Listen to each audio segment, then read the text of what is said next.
Depuis quelques semaines, beaucoup de choses se passent en coulisses concernant les pilotes MotoGP. Beaucoup de rumeurs de transfert concernant Zarco, Quartararo, Pedro Acosta, Marc Marquez. J'ai beaucoup parlé des rumeurs, des infos que j'avais concernant Fabio Quartararo et Johan. Mais aujourd'hui, on va s'intéresser au cas de Marc Marquez qu'on envoie tantôt chez KTM, tantôt chez Ducati. Du coup, vous me connaissez, je me suis un peu renseigné concernant la situation de Marc.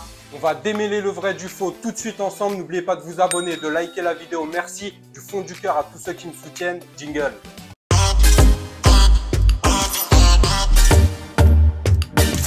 Alors vous le savez, on parle beaucoup ces derniers temps d'un transfert de Marc Marquez vers un autre constructeur, le constructeur autrichien KTM. Dernièrement, Jorge Lorenzo envoyait Marc Marquez du côté de chez Ducati, mais ça on en reparlera après. Bon, déjà on connaît tous les difficultés de Marc Marquez à performer avec cette Honda. D'ailleurs, c'est le seul chez Honda qui arrive à performer. À part Rins qui nous a fait un coup d'éclat et qui a réussi à gagner une course, mais ça m'étonnerait qu'il arrive à réitérer ce genre d'exploit avec une machine aussi inconfortable que la Honda, très difficile à piloter. Et Marc Marquez, on le sait, il se bat comme un diable, il prend tous les risques. Mais Marc a aussi besoin de performer rapidement. Il a 30 ans. Il veut dans un premier temps arriver à égaler le record de Valentino Rossi, mais aussi pouvoir le dépasser, ce qui signifierait gagner encore 2 titres. Et franchement, avec la Honda qu'il a actuellement, c'est très compliqué. C'est le seul à arriver à manier cette machine. On voit Joan Mir qui est totalement à la ramasse avec la Honda. Et c'est pas forcément de sa faute, c'est que la machine est quand même très compliquée à piloter. Sauf que Marc en est conscient, il prend énormément de risques, il repousse sans cesse les limites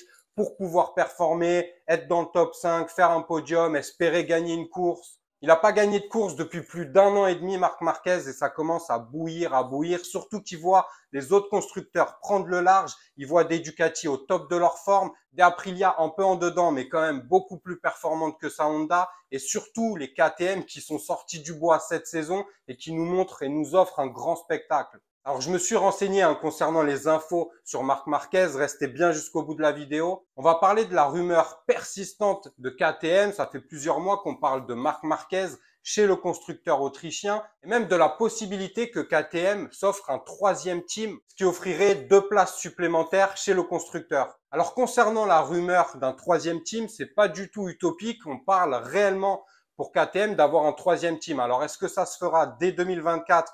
J'ai des doutes, mais en tout cas, des discussions sérieuses sont en cours. On parle également de Pedro Acosta qui se dirigerait vers le HRC, vers Honda et qui prendrait la place de Marc Marquez. Alors là aussi, il faut mesurer des choses concernant Pedro Acosta. Pedro Acosta a à cœur quand même de remporter le championnat Moto2. Il est juste derrière Tony Arbolino, mais rien ne dit qu'il remportera ce championnat dès cette saison, bien que même s'il n'est pas champion du monde dès cette année en Moto2, il pourrait quand même monter en MotoGP. Pour l'instant, le clan Acosta parle beaucoup avec les autres constructeurs, en particulier Honda, mais pas que avec Honda, avec KTM évidemment aussi, vu qu'il fait partie de l'académie KTM. Et pourquoi pas du coup retrouver un 3e team KTM avec Marc Marquez et Pedro Acosta. C'est pas impossible, donc c'est pas dit et c'est pas sûr que Pedro Acosta remplace Marc Marquez dans le team HRC. Tout comme ce n'est pas sûr non plus de retrouver Marc Marquez chez KTM. D'ailleurs, Marc Marquez pour moi ne bougera pas en 2024, il ira au bout de son contrat d'après mes informations.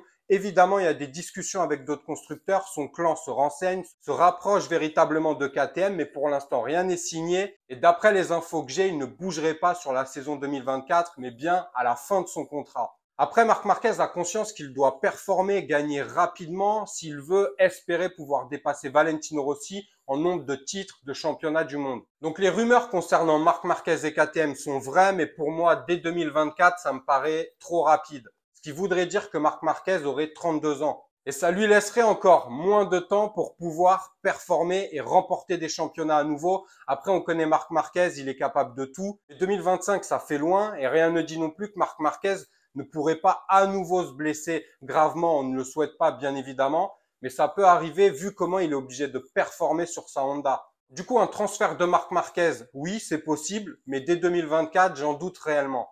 Après, on a parlé de Ducati récemment, très récemment, là, il y a quelques jours, Jorge Lorenzo envoyait Marc Marquez du côté de chez Ducati. Il disait en gros que Ducati allait faire une offre qui n'allait pas plaire en termes de salaire à Marc Marquez, mais que Marc Marquez l'accepterait. Il l'accepterait car la moto est très performante, c'est la meilleure de la grille. et le salaire moins important. Jorge Lorenzo en sait quelque chose vu qu'il avait dû accepter une baisse de salaire lui aussi pour rejoindre Ducati.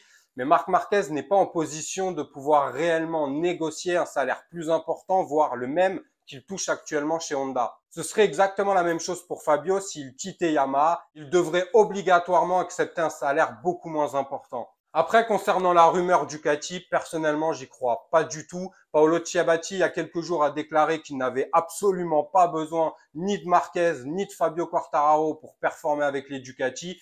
Et chaque week-end, il nous le prouve. On sait que la moto, on va pas dire qu'elle peut gagner tout seul, mais la moto peut gagner avec un bon pilote, pas forcément avec un génie du pilotage. Ils n'ont pas besoin d'avoir un extraterrestre sur la moto pour pouvoir remporter des championnats. Leur vrai superstar chez Ducati, c'est la machine, c'est la moto, c'est la Ducati et c'est pas forcément les pilotes. Bien qu'il ne faut pas non plus enlever tout le talent que possèdent les pilotes Ducati, évidemment. De toute façon, on est dans la période où ça parle beaucoup, où évidemment certains clans se rapprochent d'autres constructeurs. Mais pour l'instant, rien n'est acté, rien n'est signé. Je ne vois pas Marc Marquez ni aller chez Ducati tout court. Rejoindre KTM, pourquoi pas, c'est une très belle option pour Marc et il en est conscient. Mais pour moi, ce sera pas sur 2024. En tout cas, par rapport aux infos que j'ai pu obtenir, ce serait pas pour la saison prochaine. Pedro Acosta, la saison est encore longue et il faut voir si réellement il a envie de monter en MotoGP. Clairement, il préfère gagner le championnat du monde Moto2, puis monter après en MotoGP.